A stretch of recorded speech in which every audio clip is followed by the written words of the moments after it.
संतुष्ट करे।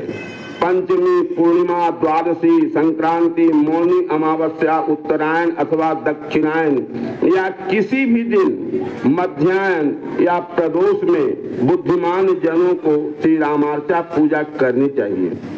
पहले पवित्र स्थान, तीर्थ अथवा मंदिर में मिट्टी से भूमि को शुद्ध करके इसके ऊपर लाल चांदनी, पताका, बंधनवार तथा चार द्वारों का शोभायमान एक मनोहर मंडप बनावे। चारों द्वारों पर नीचे चावल रखकर उसके ऊपर जल से पूर्ण केसर चंदन से चित्रित कुंभ रखकर उसमें पल्लव रखे। फिर उस कुंभ के गले में नवीन पीत वस्त्र लपेट दे। मंडप के चारों कोनों पर सुंदर फल युक्त केले के वृक्ष लगावे और पीले बिछावन से युक्त चौकुनी चौकी स्थापित करके उसके ऊपर लाल, हरा, नीला और श्वेत चावल के आटे से 21 कोठे का यंत्र बना दे। उसी यंत्र के मध्य में श्री माहेश्वरी इत्यादि आवरण देवताओं सहित आनंद कंद रसकुल भूषण श्री राघवेंद्र जी का पूजन करे। हे ब्राह्मण, पहले पूरब भाग में श्री माहेश्वरी जी, गणेश जी तथा महाशक्ति का पूजन करे। दक्षिण भाग में महालक्ष्मी जी का, पश्चिम में महादुर्गा जी का तथा उत्तर भाग में गायत्री, सावित्री, सरस्वती तथा सर्व माताओं का पूजन करे। ईशान कोण में सिद्धि देवी और बुद्धि देवी का, अग्नि कोण में लोक माता जी का, नैऋत्य कोण में महादेवी जी का तथा वायव्य कोण में देव माता जी का पूजन करे। पूरब और ईशान कोण के मध्य में नवग्रह देवताओं का, पूरब और अग्नि कोण के मध्य भाग में 10 दिक्पालों की पूजा करे। अग्नि और दक्षिण के मध्य भाग में श्री शिव जी की पूजा करे। इस प्रकार 42 देवता हुए। पहला आवरण हुआ।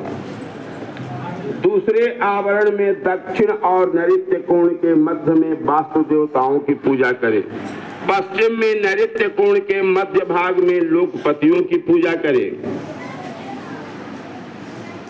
पुनः पश्चिम दिशा में मनु जी की, पश्चिम और वायव्य कोण में वशिष्ठ आदि मुनियों की, वायव्य और उत्तर के मध्य भाग में अधिप्रत्यधि देवताओं की, उत्तर और ईशान कोण के मध्य भाग में श्री ब्रह्मा जी का, यंत्र के मध्य भाग में श्री अयोध्या जी का और अयोध्या जी के उत्तर भाग में श्री सरजू महारानी का पूजन करना चाहिए।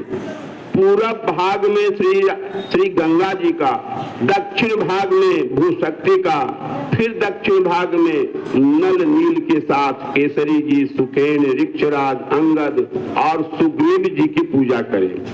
पश्चिम भाग में विमलाज शक्तियों की, उत्तर भाग में पराशक्ति को धारण करने वाले श्री विभीषण जी का पूजन करें। फिर पूरब भाग में अष्ट मंत्रियों की पूजा करनी चाहिए। इस प्रकार 62 देवता हुए। दूसरा आवरण हुआ। तीसरे आवरण में श्री कौशल्यादि महारानियों सहित पूरब भाग में श्री दशरथ जी का पूजन करें। दक्षिण भाग में शक्ति समेत श्री लखनलाल जी का, पश्चिम भाग में शक्ति समेत श्री शत्रुघ्न लाल जी का, फिर उत्तर भाग में शक्ति समेत श्री भरत लाल जी का, फिर पूरब भाग में हनुमंत लाल जी का पूजन करना चाहिए। इस प्रकार 3 आवरण हुए। चौथे आवरण में जगत जननी जानकी जी के साथ रसकुल भूषण राघवेंद्र जी का पूजन करें। पाद्य, अर्घ्य, आचमन, स्नान, वस्त्र, यज्ञोपवीत, चंदन, तुलसी दल, फूल माला, द्रवांकुर, धूप, दीप इत्यादि सुगंधित वस्तुओं के द्वारा श्रद्धा पूर्वक पूजन करें। प्रधान देव के नैवेद्य का प्रमाण बताया गया है। अनेक प्रकार के भोग, मिष्ठान, फल तथा विविध पकवानों सहित कम से कम 5 सेर मोदक होना चाहिए। इस पूजन के बाद आरती करे, फिर दक्षिणा दे। भगवान श्री रामचंद्र जी का प्रसाद श्री हनुमान जी को अर्पण करना चाहिए। प्रसाद पाकर मारुत सुत श्री हनुमान जी प्रसन्न होकर मनोवांछित फल देते हैं। हे ब्राह्मण, इस प्रकार विधान पूर्वक करना चाहिए। अपनी शक्ति के अनुकूल श्री रामार्चा में द्रव्य लगावे। श्री राम जी की पूजा में कृपणता नहीं करनी चाहिए। वित्त साक्ष्यम न कारयेत। श्री राम जी की पूजा स्वर्णमयी मूर्ति में, शालिग्राम में, इन दोनों के अभाव में तिल की ढेरी में करनी चाहिए।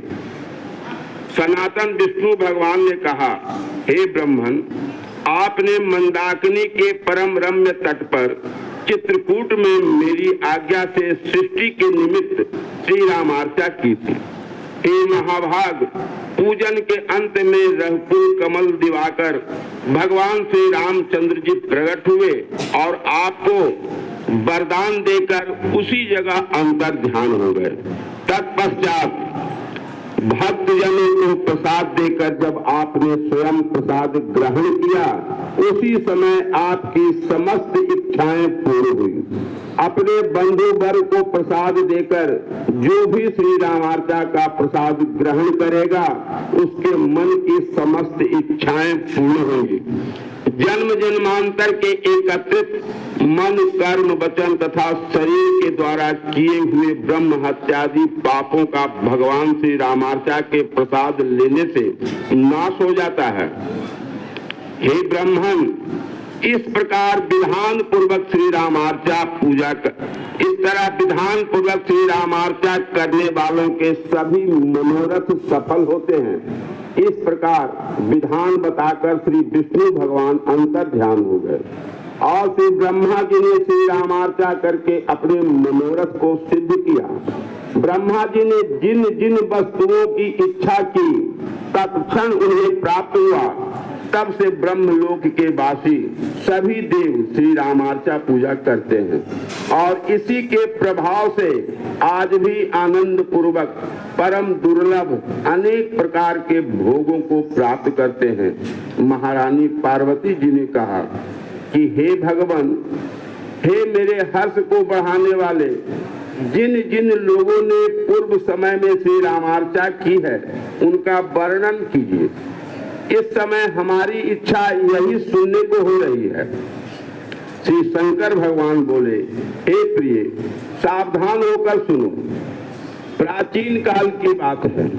मथुरा नगरी में महारोगों से पीड़ित धर्म को जानने वाला पृथुक नाम का कोई ब्राह्मण रहा करता था।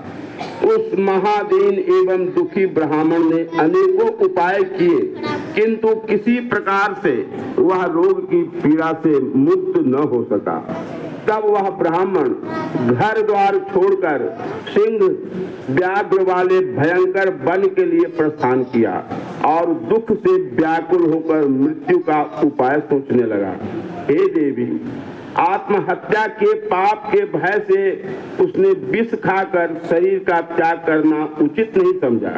इस प्रकार वन में बहुत भटकते भटकते जब किसी जंगली जानवर ने कोई नुकसान नहीं किया, तब ब्राह्मण बहुत दुखी हुए और घबराने लगे। कितने में ही एक कुटी दिखाई दी। ये उसके नजदीक गए। वहां पर भृगु के पुत्र ऋचिक महाराज रहते थे। जिस प्रकार समुद्र में डूबते हुए व्यक्ति को तिनके का सहारा मिल जाता है, वैसे ही रोग की पीड़ा से दुखी ब्राह्मण को ऋचिक महाराज मिल गए। ब्राह्मण ने रोते हुए ऋचिक को प्रणाम किया। ऋचिक महाराज ने पूछा, हे भाई, तुम कौन हो और क्यों इतने दुखी हो? पृथुक बोले, हे भगवान, मैं ब्राह्मण हूँ, मेरा पृथुक नाम है। मैं अनेकों व्याधि एवं महारोगों से पीड़ित हूँ। अगर इससे मुक्त होने के लिए कोई उपाय हो तो कृपया बताएं।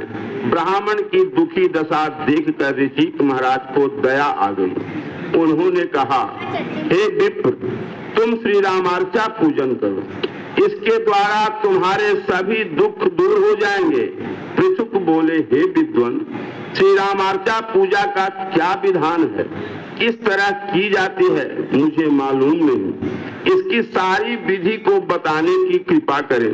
ऋचिक महाराज बोले, हे विप्र, सावधान होकर सुनो। कुशनाभ के पुत्र गाधी महाराज की लड़की से मेरी शादी हुई। उस लड़की ने मेरी बड़ी सेवा की। उसकी सेवा से प्रसन्न होकर हमने उसे वरदान मांगने को कहा। उसने कहा कि हे प्रभु, हमें तो किसी चीज की इच्छा है नहीं, आपका दर्शन हमको मिल जाता है, सेवा करने को मिल जाती है, और हमको क्या चाहिए।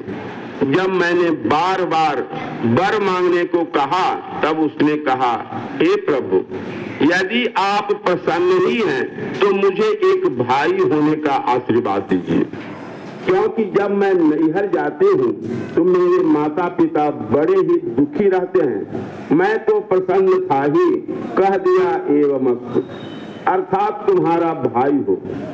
बाद में सोचने लगा कि क्या कारण है कि गाधी महाराज को कोई पुत्र नहीं होता है। जब मैंने ध्यान धरकर देखा तो पता चला कि उन्हें अनपत की बीमारी है, पुत्र होने का कोई योग ही नहीं है। तब तो मैं बड़ा ही चिंतित हुआ। मैं प्रतिदिन अपने पिताजी की सेवा करने के लिए आया जाया करता था। उसी नियम के अनुसार उस रोज भी गया। जब पिताजी ने मुझे उदास देखा तो पूछा, बेटा आज बहुत उदास लगते हो। मैंने पिताजी को सारा वृत्तांत का सुनाया और कहा कि पिताजी, अब कहीं भी सभा में जाऊंगा तो सभी मुझसे घृणा करेंगे और कहेंगे इसकी तो कोई क्रिया सिद्ध ही नहीं है। इसने गाधी महाराज को पुत्र होने का वरदान दिया सो निष्फल हो गया। अब तो लोग परलोक से हर जगह हमारी निंदा होगी। पिताजी ने कहा, अरे बेटा, इसमें घबराने की कौन सी बात है। अभी तुम भगवान के संपूर्ण रहस्य को नहीं जानते। भगवान के एक एक रहस्य ऐसे हैं जो अप्राप्त वस्तु को भी प्राप्त करा सकते हैं। सो तुम ऐसा करो कि अपनी धर्मपत्नी के साथ ससुराल चले जाओ। गाधी महाराज को धन की कोई कमी है ही नहीं। खूब आड़े हाथों धन खर्च करा के श्री रामार्चा पूजन करा देना। जैसे ही पूजन के बाद उन्हें प्रसाद दोगे वैसे ही गर्भ रहेगा और पुत्र अवश्य होगा। मैं बड़ा ही प्रसन्न हुआ और अपनी धर्मपत्नी के साथ ससुराल गया। अपने ससुर जी को सारी बातें बताकर पूजा करने के लिए प्रेरित किया। जब मैं पूजन कराने के लिए तैयार हुआ उसी समय एक हमारी साली कथा सुनने के लिए आई हुई थी। उसने हमसे कहा, बहनोई जी, मुझे भी कोई पुत्र नहीं है। मैं धन तो अपने साथ नहीं लाई हूँ, जितना है उतने में ही मेरी पूजा करा देते तो बड़ी कृपा होती। मैंने कहा कि बड़ा ही सुंदर है, आपकी भी पूजा हो जाएगी। जब मैं चारों आभरणों की पूजा करा चुका तब मुझे याद आया कि इसमें तो एक ब्राह्मण अंश के हैं और दूसरे क्षत्रिय अंश के। इसलिए मैंने प्रसाद को 2 भागों में विभक्त कर दिया। एक ब्राह्मण अंश का बना दिया और दूसरा क्षत्रिय अंश का, और दोनों को बता दिया यह संसार तो भ्रम से बना हुआ है। पुत्री के मन में भ्रम हो गया कि हो सकता है कि मेरा द्रव्य कम खर्च हुआ है, इसीलिए पुत्री का बना दिए और माँ का पुत्र का। फिर क्या था, वह माँ के अंश को पा गई और उसकी माँ ने उसके अंश को पा लिया। इस प्रकार अंशों के अदल बदल के कारण माँ को क्षत्रिय पुत्र विश्वामित्र जी प्राप्त हुए, जिन्होंने बाद में 60,000 वर्षों तक तपस्या करके ब्रह्मर्षि पद को प्राप्त किया। विश्वामित्र जी हुए तो क्षत्रिय, परंतु जीवन भर ब्राह्मण के ही कर्म किए। पुत्री को ब्राह्मण गुण संपन्न पुत्र परशुराम जी प्राप्त हुए। श्री परशुराम जी ने ब्राह्मण होते हुए भी जिंदगी भर क्षत्रिय का काम किया। कई बार पृथ्वी को क्षत्रिय राजाओं से हीन बना दिया और ब्राह्मणों को दान दे दिया। इधर विश्वामित्र विख्यात, उधर परशुराम विख्यात। सौभाग्य और संतान को देने वाला यह श्री राम जी का पूजन मैंने पूर्व में अपने पिताजी से सुना है। इसलिए हे महाराज पृथुक, तुम भी अनेक सुखों को देने वाला श्री रामार्चा यज्ञ करो।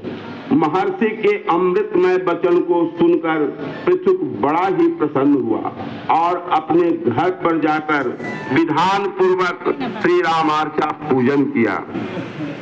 पूजन के अंत में श्री राघवेंद्र जी का प्रसाद हनुमान जी को अर्पण कर जब स्वयं प्रसाद ग्रहण किया, उसी समय उसके जितने भी रोग थे सब नष्ट हो गए। वह अनेक सुखों से युक्त हो गया। इस प्रकार जब तक जीवित रहा श्री रामार्चा पूजन करता रहा और अंत में डंका बजाकर साकेत हो गया। एक दिन पूर्णिमा तिथि थी। वह ब्राह्मण अपने बंधु बांधवों सहित श्री रामार्चा पूजन कर रहा था।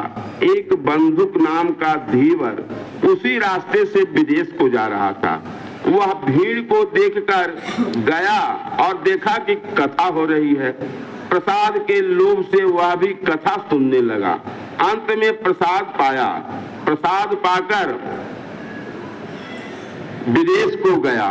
किसी जंगल में लकड़ी काटने को गया। वहीं पर एक बाघ के द्वारा मृत्यु को प्राप्त हुआ। इधर जमदूत उसे बांध बांध कर जमराज के पास ले चले।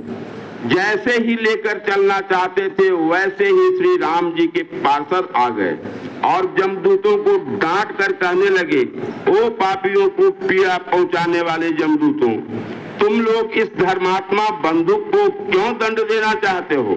जमदूतों ने कहा, यह तो नित्य हिंसा करने वाला, गौ तथा ब्राह्मणों का वध करने वाला, चोर तथा साक्षात पाप का स्वरूप है।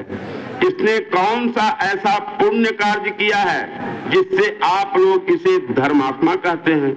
श्री राम जी के पार्षद बोले, इसने श्री रामार्चा भगवान का मीठा मीठा प्रसाद पाया है। जमदूत बोले, कहीं मीठा मीठा प्रसाद पाने से पाप दूर होता है? पार्षदों ने कहा, अरे जमदूतों, तुम लोग भगवान के रहस्य को नहीं जानते।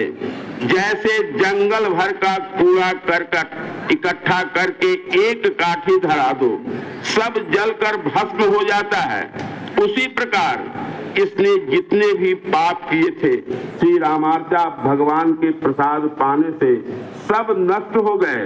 इसके बाद इसने कोई पाप नहीं किया है। तब यह धर्मात्मा नहीं तो और क्या है? जब जमदूत उनकी बात मानने में नाकर नुकर करने लगे, तब पार्षदों ने जमदूतों को धक्का मुक्की देकर धीवर को पुष्पक विमान पे बिठाकर श्री राम जी के पास ले गए। उधर जमदूतों ने जमराज के पास जाकर सारी बातें बताई। इस पर जमराज ने अपने दूतों को समझाया कि जिस प्राणी ने एक बार श्री राम नाम का उच्चारण किया हो या श्री रामार्चा का प्रसाद पाया हो, वह तीनों लोकों को पवित्र करने वाला होता है। उसके जितने भी पाप होते हैं सब नष्ट हो जाते हैं।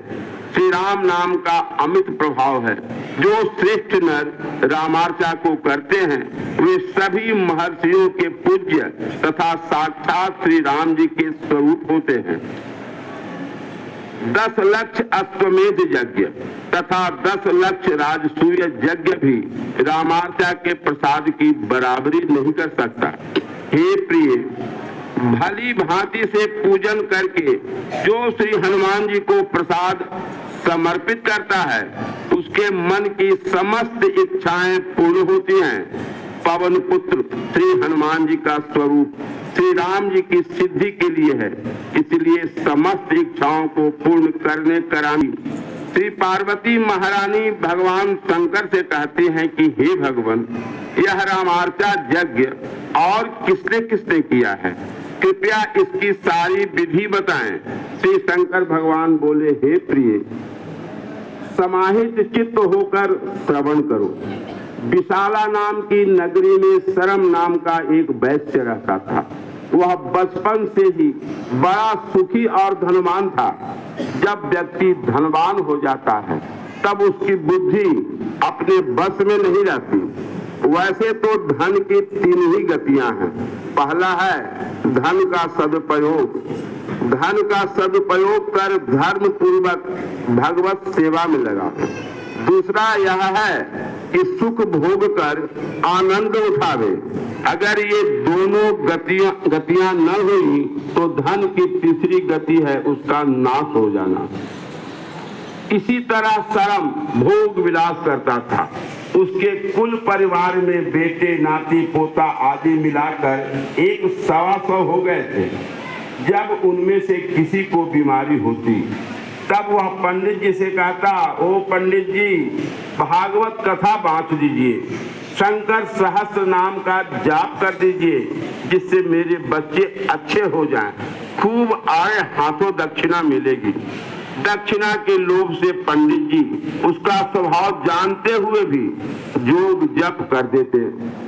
बच्चे अच्छे हो जाते थे लेकिन वह देता 1 पैसा भी नहीं था। इसी तरह से कोई मुकदमा पड़ता तब वह पुजारी जी से कहता, ओ पुजारी जी भगवान से प्रार्थना कर दीजिए कि मैं मुकदमा जीत जाऊं।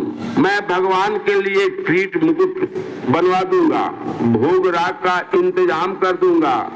न जाने क्यों भगवान उसे मुकदमा में जीत करा देते। न जाने भगवान उससे डरते थे क्या, लेकिन वह देता 1 कौड़ी भी नहीं था। 6 आतताई पाप होते हैं जिनमें ब्राह्मण से झूठ बोलना, मंदिर में झूठ बोलना और उस पानी से संकल्प लेकर न देना भी आता है। इसी प्रकार उसका पाप निरंतर बढ़ता गया। जब भगवान से रहाइश नहीं हुआ तब इन्होंने उसके घर द्वार कोष खजाने और बाल बच्चों आदि सभी में ताला लगा दिया। अब तो वह विवश हो गया, घर द्वार भटकने लगा। जब किसी के दरवाजे पर मांगने के लिए जाता तब लोग उसका उपहास कर देते, कहते, अरे शरम तुम तो इतने धनवान थे, सब क्या हो गया? सबते कठिन जात अपमाना। अब वह अपमान के कारण किसी के दरवाजे पर मांगने भी नहीं जाता था। जब यह दुख उससे सहन न हुआ तब उसने अपने मन में प्राण दे देने का निश्चय किया। सोचा कि हिमालय पर्वत पर चलकर वहीं प्राण दे दूंगा, कोई बाघ सिंह खा जाएगा। वह जैसे ही भगवान के बद्रिकाश्रम के नजदीक पहुंचा उसी समय इसके सारे पाप भाग गए। जैसा कि गोस्वामी तुलसीदास जी ने कहा है, देखत पुरी अखिल अघ भागा। भगवान ने सोचा अब तो यह मेरी पुरी में आ गया है, मेरी शरण में आ गया है। मैं तो कोट विप्र बदला गई जाऊं, आए शरण तजऊ नहीं ताहू। सन्मुख होई जीव मुनि जवही, जन्म कोटि अविनाशौ तवही। भगवान की तो यह वाणी है। भगवान ने सोचा कि अब इसकी खबर लेनी चाहिए।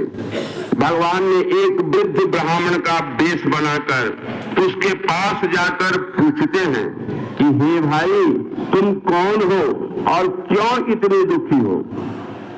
शरम ने प्रणाम करके कहा, हे महाभाग मैं वैश्य हूँ, मेरा नाम शरम है।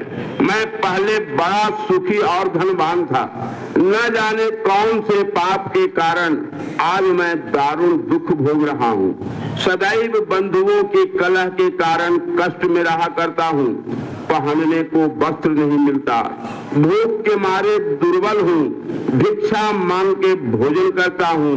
हे ब्राह्मण अब मैं मरणासन्न हो रहा हूँ, भला मेरे जीवित रहने का कौन सा उपाय है? शरम के इस प्रकार के दीन वचन सुनकर ब्राह्मण वेशधारी भगवान बोले, अरे शरम इतना होने पर भी तू झूठ बोलना नहीं छोड़ता।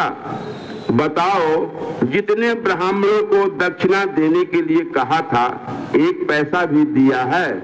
मंदिर में भगवान के सामने किरीट मुकुट बनवाने का वचन दिया था, बनवाया है?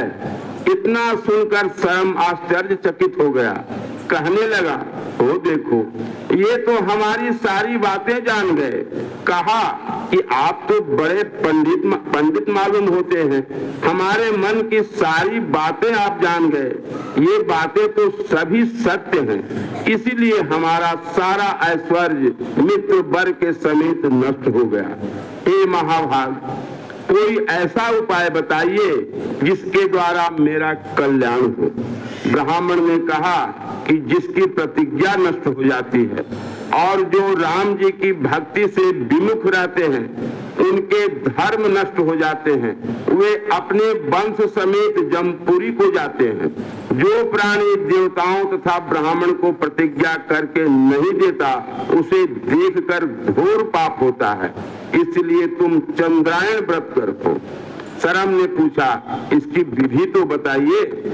जब ब्राह्मण ने उसकी विधि बताई, तब कहने लगा, ना यह हमसे न होगा, कोई दूसरी विधि हो तो बताइए। भगवान ने कहा, अच्छा तो तुम श्री रामार्चा पूजन करो।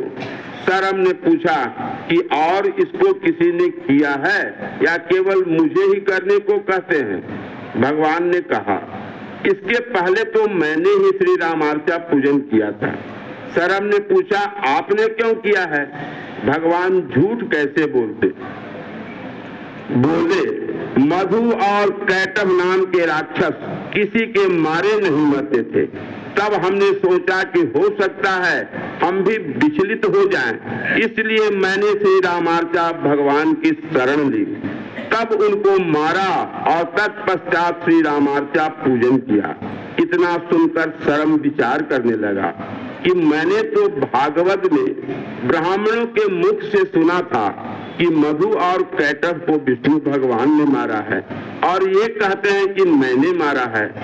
हो न हो, ये भगवान ही हैं, हमको ठगने के लिए ब्राह्मण का वेश बनाए हुए हैं। जब उसको पूर्ण विश्वास हो गया तो जिस तरह से लाठी जमीन पर गिरती है, उसी तरह से भगवान के पैरों पर गिर पड़ा और फूट फूट कर रोने लगा।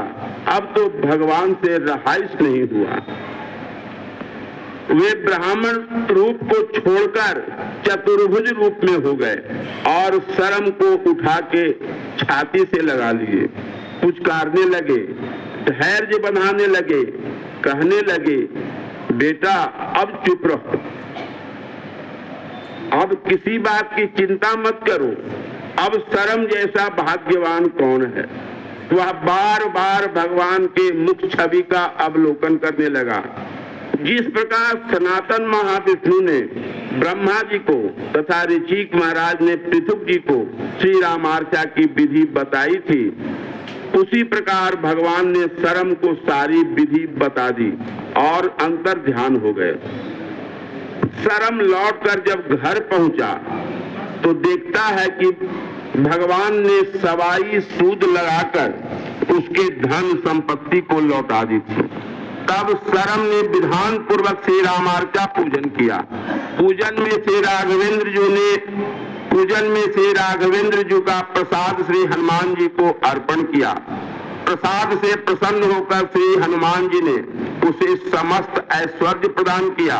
वह वैश्य सब प्रकार से सुख धन तथा पुत्र पौत्रादिक से युक्त होकर इस लोक में सुखी रहा और अंत में डंका बजाकर मोक्ष को प्राप्त हुआ। इस लोके सुखम भूत्वा चांते सत्यम पुरम जयौ। पार्वती महारानी ने कहा, हे भगवान, यह रामार्चा का सर्वोत्तम यज्ञ किन किन वर्णों द्वारा किया जा सकता है अथवा सभी साधारण जन इसके अधिकारी हैं? तब श्री शंकर भगवान बोले कि हे प्रिय, इस यज्ञ के सभी अधिकारी हैं। अब मैं इस विषय का प्राचीन इतिहास तुम्हारे सामने कहूंगा, ध्यान देकर सुनो। कलिंग देश में उत्पन्न विमल नाम का एक ब्राह्मण रहा करता था। वह बचपन से ही बड़ा दुष्ट था। उसका यही काम था किसी के घर में आग लगा देना, किसी के घर से चोरी कर लेना और किसी को जान से मार देना, किसी को गाली दे देना। ये कृत्य उसके लिए साधारण हो गए थे। उसके उपद्रव से गांव भर के लोग व्यक्ति परेशान रहा करते थे। उसकी दुष्टता गांव से जेवार तक फैल गई थी। सभी लोग इसके आतंक से व्याकुल रहते थे। एक दिन सभी लोगों ने मिलकर एक सभा की और सभी ने राय किया कि जैसे तालाब की एक सड़ी मछली समूचे तालाब को विनष्ट कर सकती है, उसी प्रकार यह दुष्ट बिमक संपूर्ण गांव जेवार को पापमय बना देगा। सभी लोगों ने मुनिमत करके उसे गांव से भगा दिया। तब वह गुर्जर देश में जा पहुंचा। वहां जाकर वह महाधूर्त एक वेश्या में आसक्त हो गया। प्रतिदिन राजा की वाटिका से फूल लाला कर एक माला विषय रूपी सुख प्राप्ति के लिए वेश्या को पहनाया करता था। जब राजा की वाटिका में पुष्प की कमी होने लगी, तब राजा ने बागवानों को बहुत डांटा। राजा के डर से बागवान जो पहले देखभाल ठीक से नहीं करते थे, अब होशियारी से देखभाल करने लगे। एक रात वे सब छिपे हुए थे और विचार कर रहे थे कि आज अवश्य चोर को पकड़ेंगे। इतने में ही बिमत चारदीवारी फांद कर फूल तोड़ने लगा। तभी बागवान ललकार कर उसे पकड़ने के लिए दौड़े। बिमत अपने प्राण लेकर भाग निकला। जल्दीबाजी में एक ही फूल तोड़ पाया था। पकड़े जाने के डर से वह फूल भी उसके हाथों से गिर पड़ा। जब सुबह हुई तो धर्मदत्त नामक ब्राह्मण श्री रामार्चा पूजन के निमित्त राजा के यहाँ पुष्प लेने के लिए आए। जब फूल तोड़ने लगे तो जमीन पर उन्होंने ताजा गुलाब का फूल देखा। उन्होंने उसे उठाकर फूल डाली में रख लिया। घर आकर विधान पूर्वक श्री रामार्चा पूजन किया और श्री रामार्चा पूजन में उस पुष्प को जुगल सरकार को अर्पित कर दिया। उधर बिमत को वेश्या ने माला न पाने के कारण भोजन नहीं दिया और निकाल दिया। इसके बाद बिमत ने एक ब्राह्मण के कल्याण गृह में चोरी की। ब्राह्मण ने उसे देख लिया। सबने मिलकर इतना मारा कि वह मृत्यु को प्राप्त हो गया। इधर जमदूत उसे बांध साध कर जमराज के पास ले गए। जमराज ने कहा, यह बिमत तो बड़ा ही पापी है। इसका तो सुई के अग्र बराबर भी कोई पुण्य नहीं है। नरकहु नाक सिकोरी, यह इतना पापी है कि नरक भी इसको जगह देने से नाक सिकोरता है।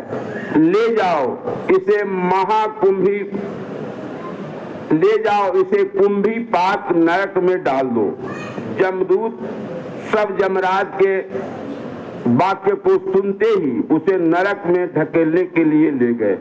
जैसे ही धकेलना चाहते थे उसी समय आकाशवाणी होती है, ओ बिमत, तुम्हारे लिए 6 माह के लिए पुष्पक विमान मिलता है। चाहो तो नरक भोगने के बाद 6 महीने इस विमान पर विश्राम कर सकते हो या पहले भी विश्राम कर सकते हो।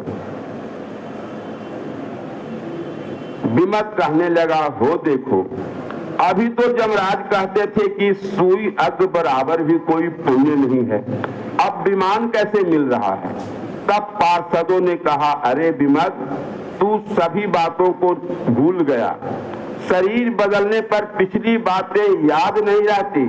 तुम जब राजा के यहाँ से फूल लाला कर वेश्या को पहनाया करते थे, तब एक दिन तुम्हारे हाथ से एक फूल गिर पड़ा, जिसे धर्मदत्त नामक ब्राह्मण ने श्री रामार्चा पूजा में अर्पित कर दिया। उसी पुष्प के प्रताप से यह विमान तुमको मिल रहा है। अब तो बिमत लगा पश्चाताप करने लगा, करोड़ करोड़ के रोने। हाय, एक तो महापापी मैं, दूसरी महापापनी वेश्या, उसको मैं फूल चाहता था। यदि एक भी फूल प्रेम से भगवान को चढ़ाया होता तो हमको आज यह गति देखने को नहीं मिलती। हाय विधे, मैंने कितना बड़ा बड़ा पाप कर डाला।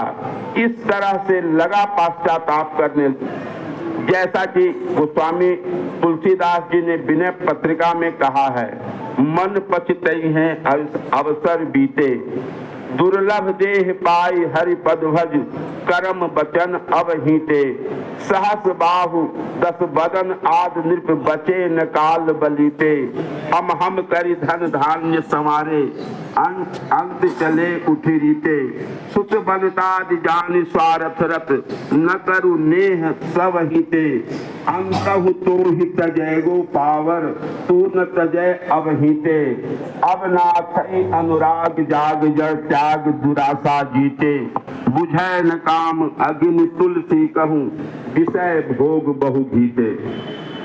इस तरह से पश्चाताप करने से उसका अंतःकरण धुल गया और उसको एक बुद्धि आ गई। उसने हाथ जोड़कर उच्च स्वर में कहा, हे श्री रामार्चा भगवान, यह विमान मैं आपको ही अर्पण करता हूँ। उसके इतना कहते ही आकाशवाणी हुई, ओ विमल, अब तू परम शुद्ध हो गया, अब तुम भगवान के लोक का अधिकारी हो गया। आओ और इस विमान पर बैठकर साकेत लोक को चलो। जब भूल से गिरे हुए पुष्प के श्री रामार्चा में लग जाने के कारण महापापी विमल योगियों को भी कठिनता से प्राप्त होने वाले श्री राम जी के धाम में पहुंच गया। फिर यदि कोई श्रद्धा पूर्वक श्री रामार्चा में धन धान्य लगावे तो उसका कहना ही क्या। श्री शंकर भगवान कहते हैं कि हे प्रिय, अब तुम पापों को नाश करने वाली एक और कथा सुनो।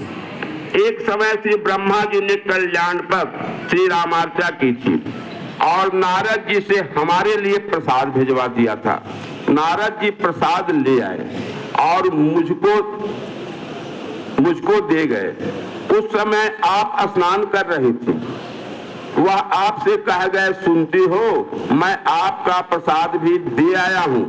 जबकि आपका और नारद जी का देवर भौजाई का रिश्ता लगता है।